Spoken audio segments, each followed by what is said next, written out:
let's stick with sound, sort of, music, original score. The only oddball in here out of sort of the standard ones is Anna Karenina, which got nominated for a few of these kind of smaller awards. I really wanted to see this in the theater, but I missed it, unfortunately. I really wanted to take a look at it. The other ones, Argo, Life of Pi, Lincoln, and Skyfall. I don't remember music that well in films. So I have nothing to say about any of these, unfortunately. I wasn't thrilled with the music in Lincoln. No, I wholeheartedly agree with you. I wasn't a fan of that. Life of Pi, it was good. I thought I did a decent job. Argo, Skyfall. I think it's been so long since I've seen Skyfall. Yeah, that I would think that I was really impressed. I guess. I mean, I guess I was really impressed with everything in it. But I'm so far away from it that I just can't really tell you. So I'd have to choose it. I mean, it didn't leave a bad impression on me, I guess. So that would be my choice to most likely win. Yeah. Again, just because it's a Hollywood movie, and I think maybe they be like, hey, let's give this random award to a fairly big blockbuster movie. Yeah. That I think deserved it. I mean, I think there was a lot about that movie that I think maybe impressed people. But I don't know. I mean, seems like that one's been so long ago that all these other ones kind of flooded the gates afterwards. So I was kind of surprised that Django Unchained didn't get a mention here of its use of music. I know this is score, so it's the stuff that's particularly scored, and there was a lot of use of popular songs in Django, but the kind of spaghetti western stuff that they did, I thought was like a lovely homage to that era. Well, there's always those weird exceptions where it's like, oh, you didn't use enough original music. Yeah. That's why Carter Burwell for the Coens never gets it, because he appropriates a lot of stuff, and so maybe that happened for Django. Yeah, that's possible.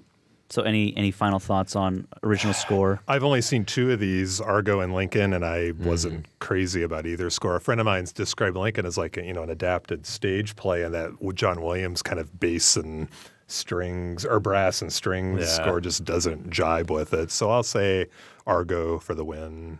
I don't know why. I tend to think that when John Williams is nominated for something and there's no one else standing out in the category, that John Williams is just going to win. Yeah. You could, Yeah. Well, and again, you have to keep in mind that they're human beings voting for this, and think about times when you voted for something and you didn't know who think about when you go into the voting booth and there's 50 judges there and you're like, I got to pick 5 of these guys. I don't know who any of these people are. I know that name. Yeah, that's exactly. a name I recognize. Exactly. So I wouldn't be surprised if Oscar voters do the exact same thing. It helps to be 150 years old. But it doesn't. Yeah, it doesn't mean that you have to vote. That's true. The difference. That's true. That's true. Remember, you don't have to vote. You can abstain. All right, music original song. And I seem to remember the last couple of years we haven't had 5 nominees in this category. Yeah, it's been only like 2 or 3 or something like that. This year we actually have 5. Before My Time from Chasing Ice, Everybody Needs a Best Friend from Ted, Pi's Lullaby from Life of Pi, Skyfall from Skyfall, Suddenly from Les Mis. And I find the nomination for Les Mis interesting because they must have written a song to insert into Les Mis in order to get a nomination for Best Original Song, right? What was it, an end credits song?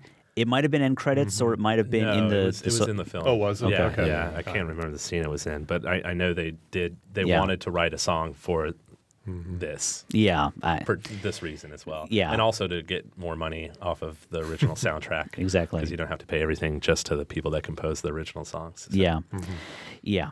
The only song out of these that I really remember that sticks in my head is Skyfall. I loved it. Which is an amazing song. Yeah. I love that song. I'm going to watch the Oscars just to see them perform that song. I hope they don't cop out and are like, we're not going to perform them live this year. I really want to see she should them be play there. that song. Yeah. And that won the Golden Globe as well. So. I didn't know it was Adele. I'm not too familiar with her music. I guess I just didn't. I know it's a phenomenon and everything, but when I saw that movie, I was like, God, that song stuck in my head for a long time after. I could sing it for you now. I won't. But I really, it's hardly ever do I really like a song that's nominated for this. So I really hope Skyfall wins. Yeah, there was a song in Django, 100 Black Coffins, that I was really rooting for. Ross. The Rick Ross. Yeah, that was really good. Jamie Foxx, produced song. It was it just conveyed that movie. Yeah, and it was used used really well. And so when I saw sort of the list, I kind of thought, I think I even tweeted about it. The Chasing Ice one I thought was slightly manipulative. I don't know. I mean, especially after seeing the movie, I'm kind of like, okay, like there's clearly a feeling they're trying to convey, and I understand that. Then I was just kind of like, it. 100 Black Coffins just does it for me. I think I might start the anti-Oscars because I feel like so far I'm just like, I didn't agree with this list. Well, I think the Academy is a little loath to nominate hip hop songs after 3 6 Mafia winning and getting up on stage and being 3 6 Mafia, which they gave Eminem an Oscar, so yeah. So I mean, they're not. It's been a while. They're not that scared, I don't think. But I think out of all of them.